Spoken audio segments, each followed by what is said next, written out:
It's interesting that when you go from being the president of a very large company, let's say, you have your own assistant, you have people doing things for you, and then you do a startup and you don't have an assistant and you do everything yourself, you book your own flights. You get very humbled very quickly when you're in a startup after kind of being in a bigger role. So I won't say it was like, putting on an old jacket. It was more kind of learning things that on the fly that I had someone else do for me that we had to do ourselves. We were a small, nimble team, as you are as a startup. Welcome to Multifamily Excellence, the podcast that explores the ever-evolving world of the multifamily industry. I'm your host, Jonathan Treble. In each episode, I'll spend time with a world-class multifamily leader to learn how they're continuously pushing boundaries for excellence. You'll get to hear their perspectives on career progression, leadership philosophies, and strategies for operational excellence.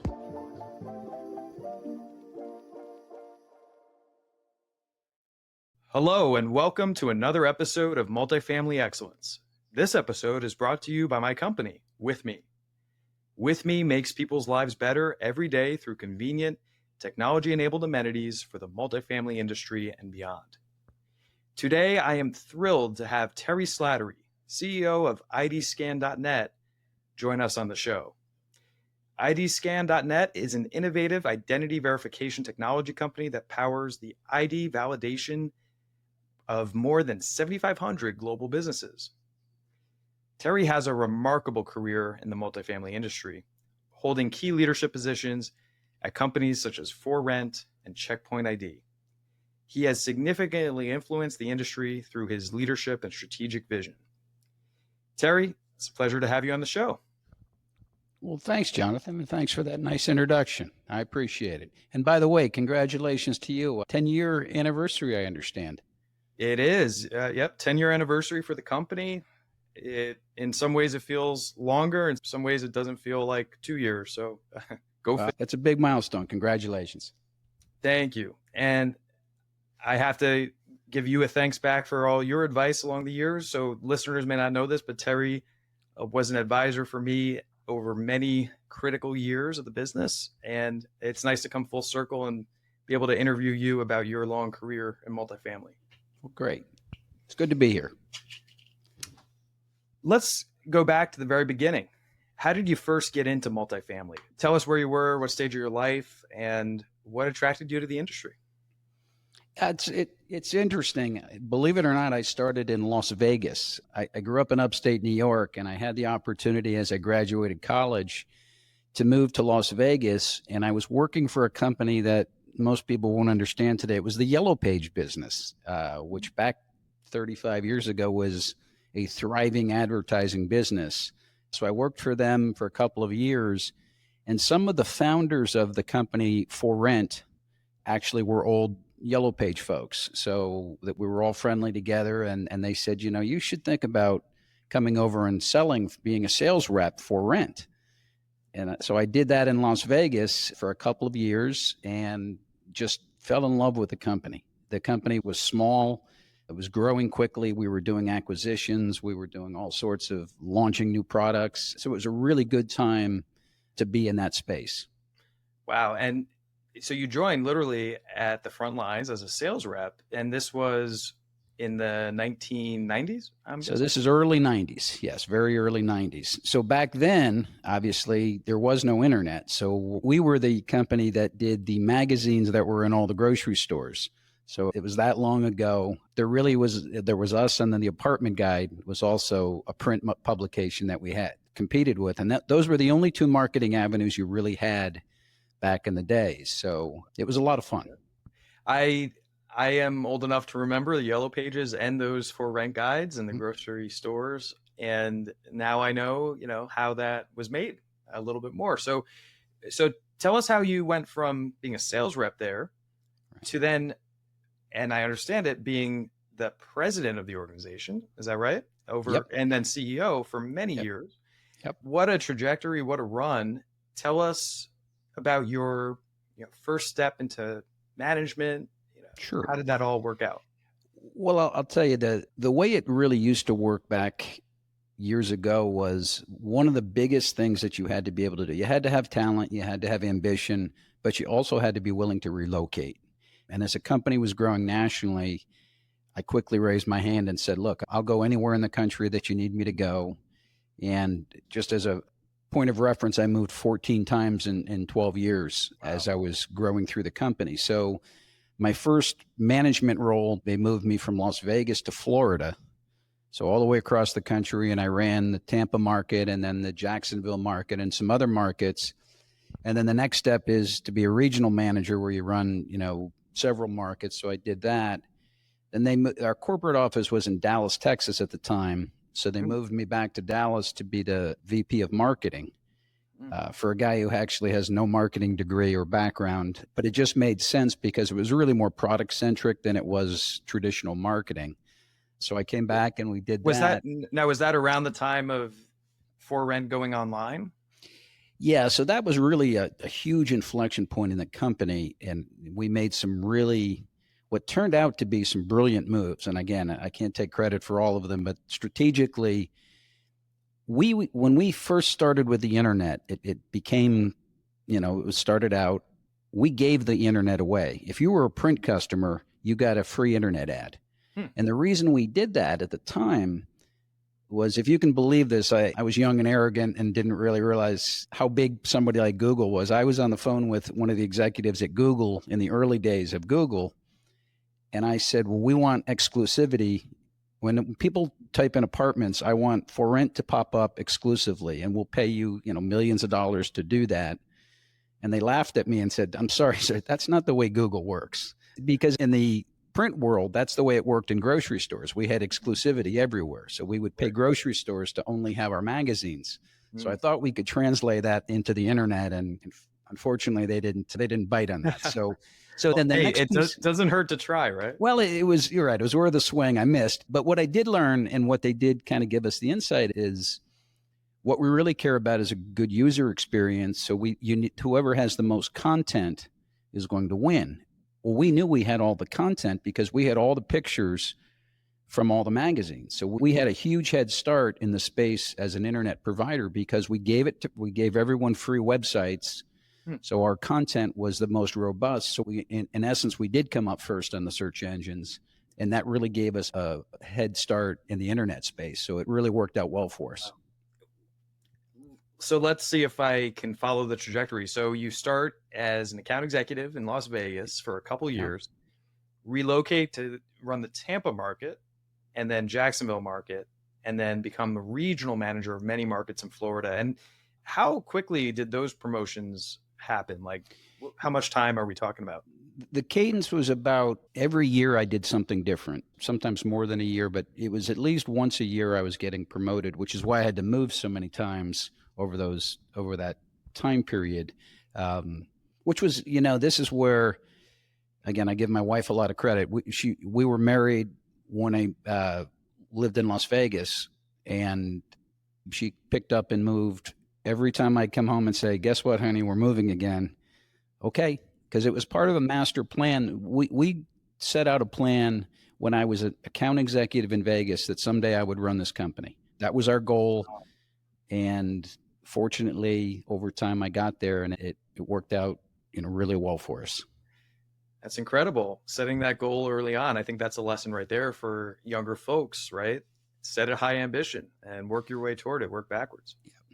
Yeah. And it's funny, as you get older in your career and you get to the top of the chart and the top of the president, typically I won't say you don't work as hard, you work smarter, but a lot of people know me from that time in my life when I got to go to a lot of fun events and do things, but they don't know the first 15 years of my career where I ran around the country and moved and did all that. So there is no shortcut to getting to where you've got to go. I mean, a lot of people go, I'd love to have your job. It looks great. Well, you would not have loved to have my job 15 years ago. That's where I think a lot of younger people today think you can skip the rungs on the ladder, and you really got to climb them all. And that's very true. I can relate to that.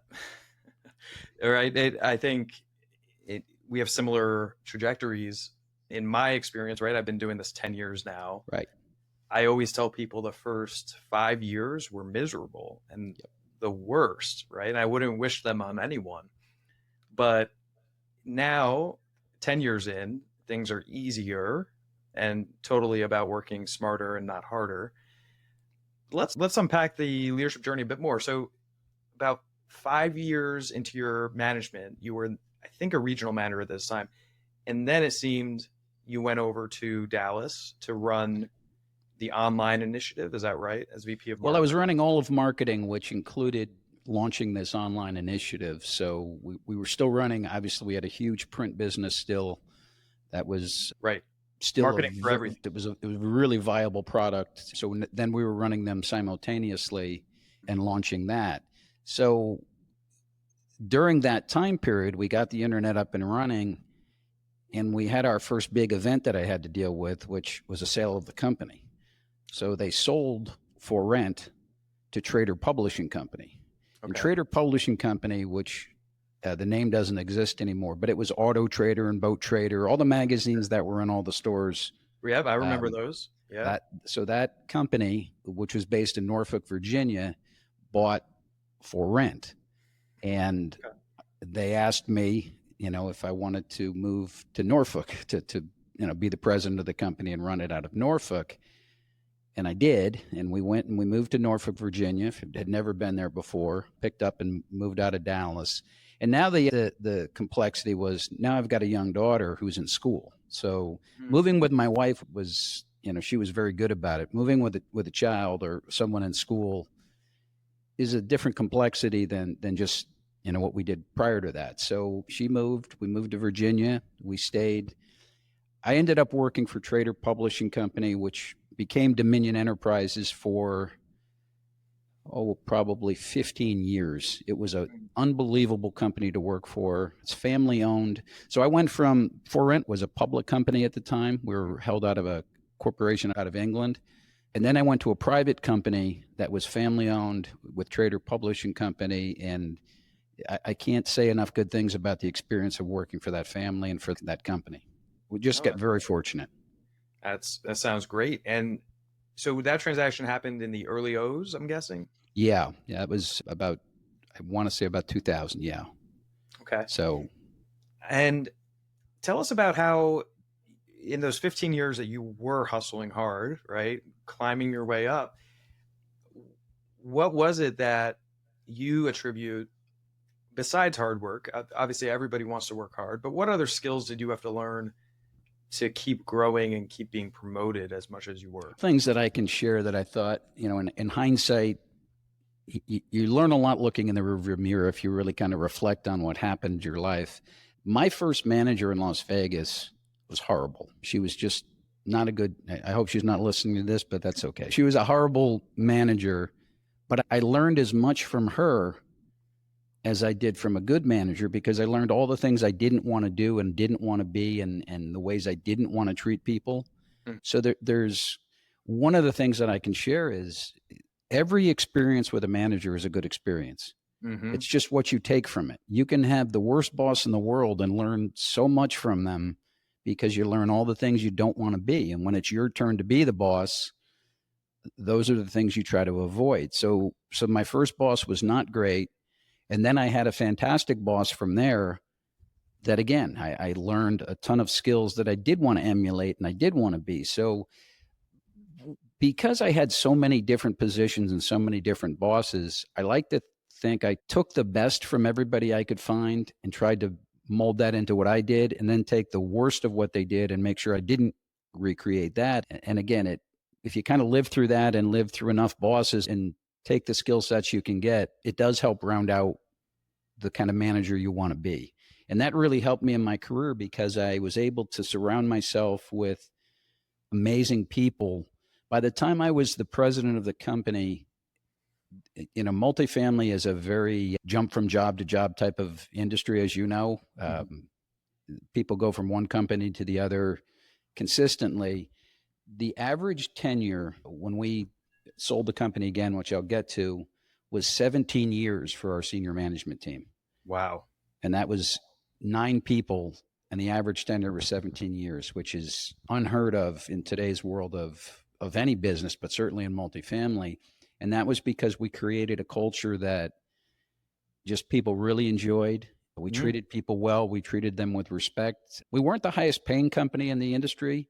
We did things right, and we did things, one phrase that I've used my whole career is fair and equitable. We were fair and equitable for everybody up and down the chain, and people saw it and noticed it. Now, a little inside baseball here, and I'm just curious because I know you sit on many boards, you have worked with all types of investors.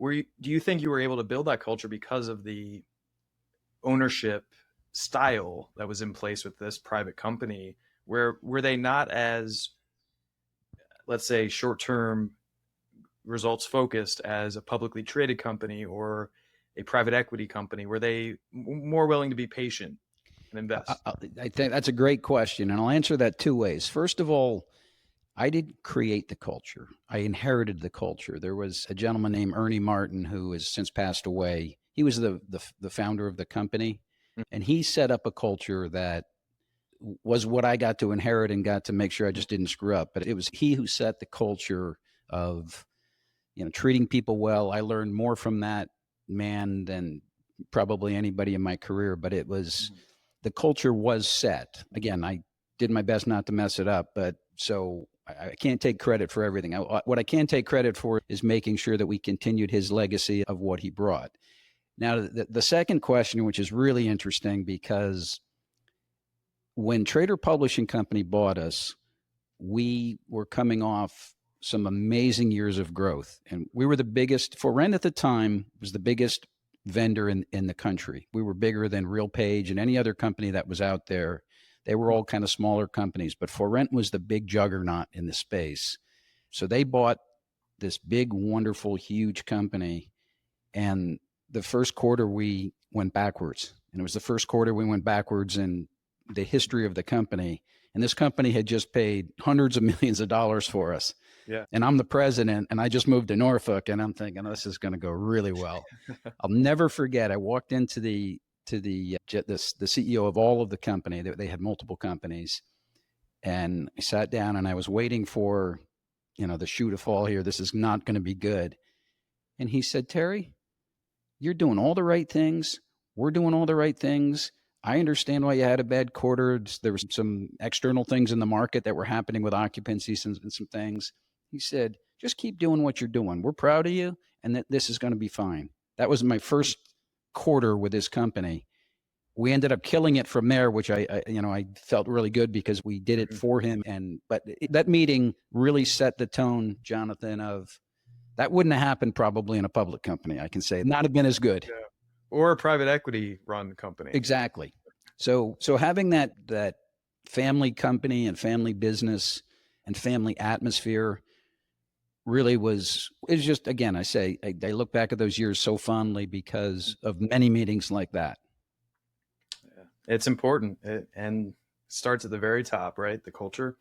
Let's talk about your later advancement into the C-suite ForRent, and maybe there's a step in between, but we left off with you running VP of Marketing, running both print and online.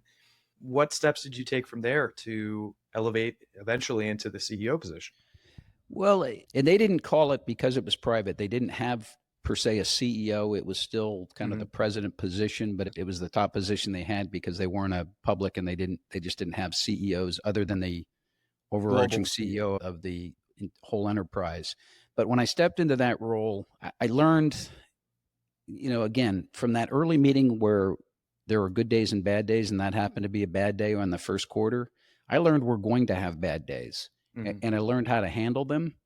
And I think that was probably the biggest thing as a leader, because I had been through bad times. I understood that, sometimes there's things that are not someone's fault, and everybody wants to point a finger when it's a bad day or it's a bad market or bad whatever. But sometimes there's external things that happen in a company or in the industry or huge macro things that happen in the country that are no one's fault. And, I had a boss who used to say, you can beat a dead horse to death, but it's not going to make him run any faster. So sometimes it was just having the empathy and understanding that, we're having a bad quarter because of something that's not because you're not working hard or trying, but it's because of other things. So as the leader of that company, being able to kind of ease everyone's tension below me to say, hey, we're going to get through this. We're fine. And the better days came, and they do come. So it takes a lot of strength to be able to shield your reports and everybody in the org from pressures at the very top, right? And I've heard that about you from many of the sales reps that have worked in your organization at ForRent. I feel like I've met tons of them. And one thing I love about you, Terry, you're universally admired by everybody that's worked for you and even those that haven't. And I think that's pretty incredible that you were able to maintain that culture that Ernie built and shield folks from the stress of needing to hit numbers, or at least, let's say, needing to do better and better, especially in adverse market environments. So kudos for that. Was that just a natural ability you had? Did you have to learn that? I think it came in time. I mean, I can tell you I was a different manager I was very young at the time when I was probably 27 or 8 when I was a manager at the beginning, and I was vastly different at 27 or 28 than I was by the time I was running the company, because you learn along the way, and it's, life experiences, they just happen. So I will tell you one thing, going back to people, and, you say you meet a lot of ForRent people. They still actually have a reunion at the NAA every year for that group, and which is great to see, because we did have so much fun. But one of the things that I can tell you that I'm most proud of in my career, if I look around multifamily today and I look at the people that are running companies or that are executives at companies, so many of them came through the ForRent tree. Couldn't be more proud to look and see how some of the sales reps turned into VPs or running companies, or, some of the bigger companies in the country are now being run by ForRent employees. And my hope is, and I do know some of them very well still, that, they're leading like we led, when I was there, and they're taking the job serious, but not themselves too serious. And I will have Natalie Carriola on the show in just a few weeks. Funny enough, she prime example. Yeah. And now she's president of a prop tech fintech company that is doing seemingly well. So look at that. And I know there's many other examples, but I know her very well too. Let's talk about your transition from ForRent to Checkpoint, which I think is a really interesting story. Well, there was one more step there before that I think is important, because it has turned into, obviously, to be a juggernaut in the space. So we sold our company to the CoStar Group, to apartments.com. Right. So that was you talk about a learning process. That was a really interesting time for us, because apartments.com, CoStar bought apartments.com first. And we were on the market, not officially, but kind of unofficially, and they bought them, and they poured in a ton of marketing money, which we'd never seen in the apartment space before. TV advertising was something that no one had ever heard of. So all of a sudden, we're a private company fighting a public company, and it's very difficult. And the lessons learned there are all over the place of, the difference between the funding and the things that are behind a public company versus private. And they obviously have done very well. And ultimately they did buy ForRent, and I'm so pleased, the people running that are ForRent people. Some of them, most of the team is from ForRent is there, and they're they're excelling and doing very well. So I'm really proud of part of the apartments.com legacy is the ForRent legacy. So when I see them and I see them succeeding today, I'm very pleased with it. I also ran homes.com, which, they've started doing TV commercials there as well. So I did that for a couple of years under that umbrella as well. Right. And now they're the biggest player in the space by far, the combined company, apartments and ForRent. And what was that transaction process like? I have to imagine it was a lot, huh? Well, I'll tell you, and again, I think this is public knowledge, so I'm not speaking out of school here, but we got the deal done. It took quite some time to get a deal done. It was a long, drawn-out process. which sometimes it is when a strategic buys you rather than a PE firm, it is a longer process, due diligence and everything else. And you're looking at a lot of the duplicity in the companies and all the things you have to run down. So it did take a lot longer. And then we finally got the deal done and we were all excited and the DOJ shut it down. Oh, gosh. So for almost 7 months, the Department of Justice reviewed this, and the first blush at it, they said no. And then they finally came back and said yes. But so for 7 months, we were kind of in limbo thinking, we've got a deal done, but it's not, it hasn't been approved by the Justice Department, which it finally was. And it should have been. There's no reason they shouldn't have. But so we went through that process, and that was, again, a little painful, a little up in the air for a bit. But after that, I stayed with CoStar for a year, did transition to help them do what I could do to position them to become what they are today. Again, I don't take a lot of credit for it because they're much more ambitious than I would have been and was, and that's why they're as successful as they are. Yeah, it's remarkable what they've done. And like you said before, trailblazing advertising in different channels and ways that the industry hadn't seen before. TV ads everywhere. Jeff Goldblum as a spokesman. It's pretty incredible. Yeah, they've come a long way. And they still innovate. I was just at Apartmentalize in Philadelphia. The things they do, they're just ingenious, right? And they're still running like it's a creative, dynamic company, which is pretty rare at that size. Yeah, they've got some really good thought leaders there that are, they work very hard, and they seem to really care about continuing the growth of that company. So I'm proud of the small piece we played in it. So you spent a year after the CoStar acquisition. After you transitioned out, what did you do before joining Checkpoint, or did you go straight into Checkpoint? I retired for the first time. Yes, I retired and thought that would be great. One of the things you recognize at a young age when you retire is you got nobody to play with. All your friends are working. So do you play golf 3 times a week? No, all my friends work still. So, and again, I've got a great relationship with my wife, but she's not a golfer, and she's kind of is plugged into her own, friends and things that she does during the day. So I have to be honest, I was a little bored. And one of the ForRent people that worked for me at ForRent had started the company CheckpointID. It was just getting off the ground, and they asked me if I would come in and be the CEO. Well, it would give me something to do, but I was not going to run it for 10 years. It was never set up to run for 10 years. It was set up on a sprint to get this thing up and running. I love the product. I could quickly, after all my years in multifamily, I could quickly see this was going to be successful. There was a need for it. There was no competition doing what they did. And it filled a huge gap that was in the space that no one else really recognized. So they built this wonderful technology, and they used IDscan.net's technology to run Checkpoint, and it still does run Checkpoint. So they brought me in to be the CEO, and in a little over a 2-year span, we had grown it thousands and thousands of properties, grew it into a beautiful business. And then we decided, it's time to turn this over to a bigger company and let them run it. And MRI Software bought it.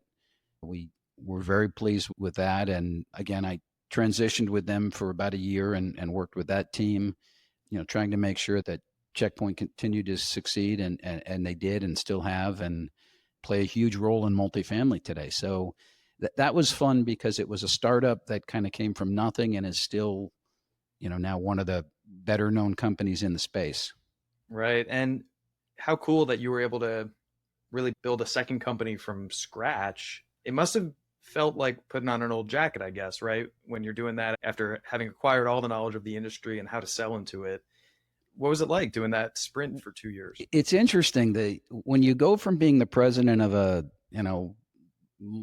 very large company, let's say, you have your own assistant, you have people doing things for you, and then you do a startup and you don't have an assistant and you do everything yourself, you book your own flights. You get very humbled very quickly when you're in a startup after kind of being in a bigger role. So I won't say it was like, putting on an old jacket. It was more kind of learning things that on the fly that I had someone else do for me that we had to do ourselves. We were a small, nimble team, as you are as a startup. We also had, financials is a place, running the financial piece of a business is something I really excel at. And in this case, I never had to worry about cash flow before. Mm. And as you know, I mean, you had a startup business. Cash flow, one of the number one reasons companies don't succeed is cash flow. It's not that they don't have a great product. It's not that they don't, have good people. It's they don't know how to manage cash flow the right way. Yeah. And I had to quickly make sure that we were paying our bills and getting paid and all those other things that go with that. So there were some nuances to running a startup that I wasn't, well equipped or well acquainted with, but I learned very quickly, the most important pieces of it. So the sales piece was easy. That was what was like, the old days. We called on a lot of the same customers that I'd known for years. We had a very innovative product that people actually wanted. So the sales went quickly and was easy. It was running the rest of the business that, at the beginning was a little challenging. And if I remember, you guys were kind of the only offering in the space when it first launched, right? And that came at a very important time. I remember our clients were complaining about fraud left and right, and it was really hurting the bottom line. So for you guys to come at that moment in time seemed perfect, right? Yeah. And again, luck and timing are things that, you can't take the credit for it, but we did time it very well. And then it's funny. And then we didn't, because if you remember, halfway through this business, COVID hit. So here I am running a business where the whole business model is people walking into apartments, checking IDs, and they close the apartments down. Wow. So we were like, oh boy, this is a bit of an issue. And I'll tell you that the best thing we did in that company is we had a product on the back shelf that wasn't really utilized very well, that we brushed off, and we really put some development time in quickly. And it allowed us to validate IDs virtually during COVID. Okay. So the percentage of people that did that, it went to, I think it was about 80% of the people were doing it remotely. If we didn't develop that product, we would have been out of business. Wow. Instead, our business thrived. So it's, you talk about lessons in business of having to pivot and having to, kind of skate where the puck is going. We could see very quickly when COVID happened, we better have something here that we can do this remotely with, and we were effective with it. I didn't know that wrinkle in the story. That's pivotal. I mean, you could have gone bankrupt very quickly, but easily. Good thing you had that backup. All right. So what happened after you stayed on an MRI for a little bit? So after MRI, I went back and played some golf and retired again. And I really had zero intention. This time I was much more serious about retiring. Then I got a call from the CEO and two founders of IDscan.net. And again, if you remember, that was the technology behind CheckpointID. So we used their technology, and they said, Terry, what you just did with Checkpoint was pretty remarkable. We've been running this company for 20 years. We've got a great product, but we would really love for you to come in and take over and do this for us. And I said no to them 3 times and was not going to do it. The biggest caveat was I was able to bring in, I work with a guy named Jim Burke, who most of the people in the industry know. He was at ForRent for many years. He was one of the vice presidents. He also was my partner at Checkpoint. So the deal was, if Jim and I could come in and do this together, then we would do it, because Jim is, at this point in his career, he's 10 years younger. He's operationally much more savvy and dedicated than I am. So he really runs the operation. And I was willing to do that as long as Jim could come in and do kind of the day-to-day operational things. I didn't want that position again. And I could be more of the strategic and do some of the higher level things that we're working on. And it's been great for us. We're really enjoying it. And it's a really good partnership that we have in running this. Great. And what other verticals does IDscan power besides multifamily? So it's interesting. After going to multifamily my whole life, to every convention I can think of, I've been to probably 1,000 trade shows. My first trade show with this company was in cannabis.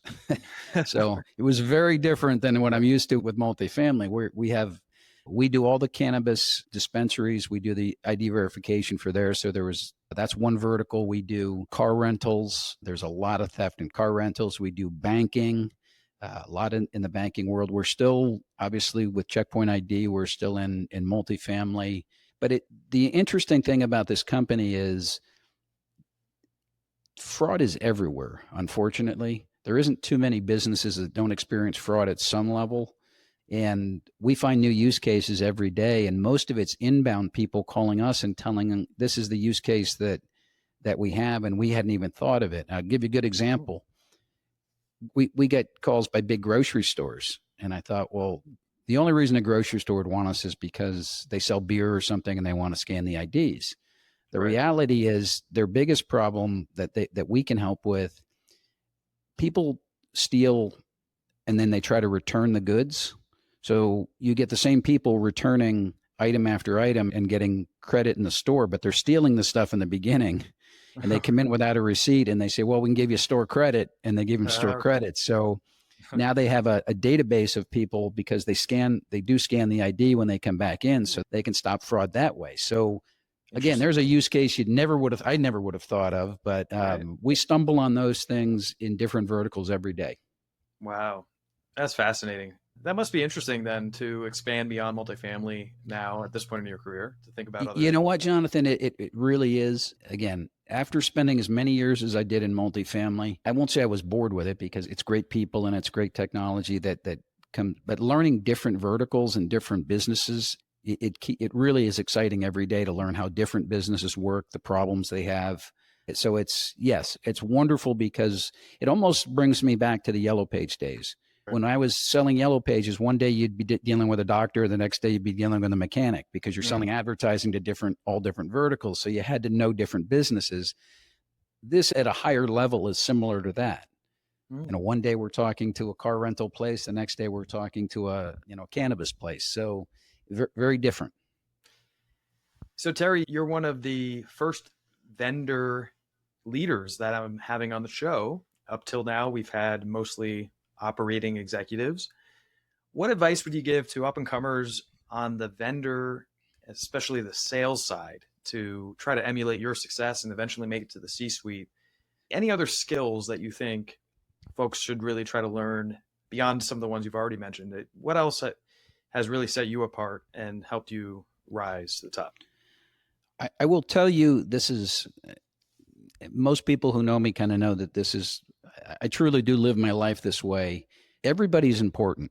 And obviously that's a great rule in life, is to treat everyone well. But where it really pertains to multifamily and has in my career, and it wasn't by design that this happened, but I was friendly to everybody and got along with everybody when I was a sales rep. As you grow through the industry, you all grow together. So by the time I got to be in a bigger position, all those people that I was friends with that were sales reps are now running the property management companies. So one lesson I would tell people is, you never know who's going to be running those property management companies down the road. You don't know. People switch companies and jobs, and just it should be a life lesson anyway, but be pleasant to everyone because, your future is also their future. They're not leaving the industry in most cases, and they're moving up the ladder, and having those strong relationships, it really helps you. And, some people just believe you should start, as a sales rep, I need to talk to the VP. As a sales rep, you need to talk to the other sales reps. You need to talk to other vendors. You need to talk to everyone. And it's a very close-knit industry. And, one thing I tell people when I speak to companies in the space, especially vendors, is utilize other vendors. If you don't know someone, they probably do. And don't be afraid to ask and say, can you introduce me to this person, or can you help? Because a warm introduction from someone else makes all the difference. And it should be reciprocal. Every time someone's asked me, can you introduce me to someone? I'll do that for them, and always did. And then it was reciprocal when I needed it. So I think that's something that people miss. The young salespeople miss. They think they have to go knock on every door. The shortcut of it is, have somebody help you, have somebody walk you in that door, even if it's another vendor. What other advice would you give to young founders that are in the space? And You advised me for many years. What do you see as a common thread? Like, what do people new to the space miss? What do they need to really internalize to be successful here? I think a couple of things of advice that I would give is stay focused. A lot of people want to do everything, and you can't do everything at once. You've got to be good at one thing and then expand. And again, you're a great example of that. You started with your one company, now you're expanding, but you didn't do that right away. And I think some people have so many different ideas that they think they can run with, and they try to do them all at once. I would say find your niche, find what you're good at, surround yourself with the best people you can possibly find that you trust and that you can work with, build that product out, and then expand from there. The other thing I think people make mistakes on is they try to expand not just in products too fast, but try to expand markets and things too fast. I said earlier, cash flow is king. When you get into a crunch, what most people don't realize is your billing is not cash flow. How much you bill has no relevance in the world. It's how much you collect. Right. Because you can't call your vendors and say, hey, they owe me money, so I'll pay you when I get paid. You got to understand cash flow and understand bad debt and understand people won't pay you or they'll slow play you. And if they slow pay you, then you've got to have the money in reserves or you go out of business. And that's what happens to too many companies. They try to grow too fast, don't have enough in the bank account to cover the receivables that are going to be out there that are going to be slow pay. So well said. Yeah, that I can see that. Our industry too, there's some folks that pay within the 30 days and some, it's a chore. It's always been a chore. It's been a chore. I've been doing it for 35 years. It's always been a chore, and it's not going to change, but you have to plan for it. I guess that's it. Yeah, exactly. Well, Terry, you've had a remarkable career, and I just know from knowing many of the people that know you, you really are an incredible leader. Any other advice that you would give to folks that want to learn from your leadership, the leadership you learned from Ernie back at ForRent? Any last things? I'll leave you with one thing, and it's, people say this and it's kind of cheesy, but the reality is find a job you love. Find a company you love. If you don't like what you're doing, go do something else. There's plenty of vendors, plenty of companies, plenty of management companies. I think the apartment space is a wonderful space. I would put it up against any vertical that I've dealt with as far as how good the people are and how good the industry is. But if you're not happy doing what you do, go find somewhere where you can be happy, because you're going to do it a long time. And there are great places to work in this industry, and it can be an awful lot of fun if you find the right place.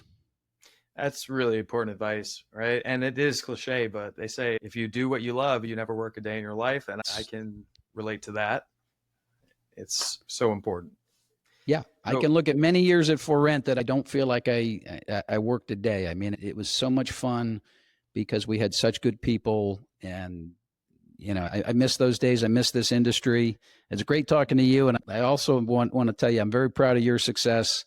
And I've watched you from just about the beginning of this and to where you are. It's exciting, and it's exciting to see someone who works hard succeed. So congratulations with all your success.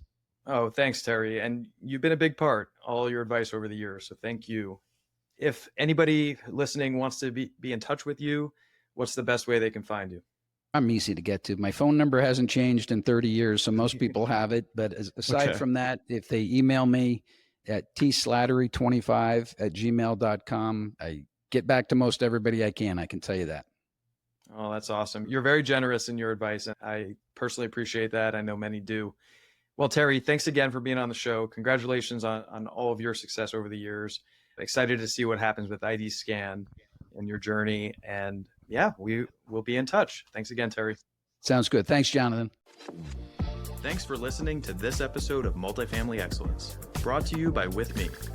With Me is making lives better every day through convenient, technology-enabled amenities for the multifamily industry and beyond. If you like this episode, make sure to subscribe wherever you listen to your favorite podcasts.